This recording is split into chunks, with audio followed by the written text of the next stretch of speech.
an international team of researchers are focused on the Gulf of Mexico. There we go. These are some of their stories, intimate portraits of research, innovation, discovery.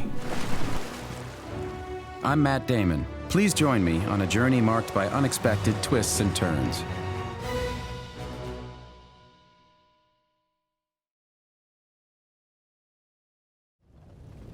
"31 years after Ixtoc, and not all that far from New Orleans, history repeated itself. On April 20th, 2010, the Deepwater Horizon oil rig blew up. Over 200 million gallons of oil escaped into the Gulf for 87 days. The event soon replaced Ixtoc as the largest offshore oil spill in history. In an effort to break up as much oil as possible, almost 2 million gallons of dispersants were sprayed onto the surface of the water and directly into the wellhead. Even after a massive cleanup effort, oil slicks covered nearly 65,000 square miles, stretching from the salt marshes of central Louisiana, across Mississippi and Alabama, into the Florida panhandle. The outcome mirrored what happened in Mexico after Ixtoc. Coastal communities suffered greatly, especially from emotional and economic stress. All of our tourists left, everybody evacuated, basically left, didn't want to be here. A lot of just unanswered questions created a lot of fear and concern. The impact of the oil really was twofold for our tribe, the United Houma Nation. Just as they were getting ready to go out, the oil spill happened and really closed the season. That hurt our economy real big for a long time.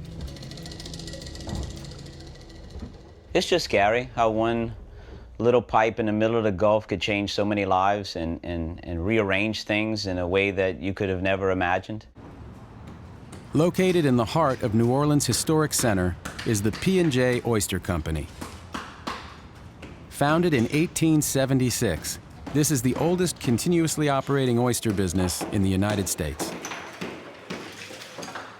We used to sell about 15 to 20,000 pounds of oysters in the shell a day that went to oyster bars in and around the country. And we don't do that anymore. We're trying to do our best to maintain our business, and we don't want to see it go down under our tenure. Also impacted was the nearby, mostly African-American fishing community of Point à la Hache. Byron Enkelade is president of the Louisiana Oystermen Association. This community is dead, pushed into poverty like we have never saw before. What's the road to recovery? Give us something. We need the facts, regardless of what it is. We need facts, and we need good science. The scientific response was almost immediate. Not long after the spill and restoration efforts, BP provided $500 million over 10 years for oil-related research. Today, the scientific community is working together to push the boundaries of what they've learned about oil spills and what still needs to be discovered.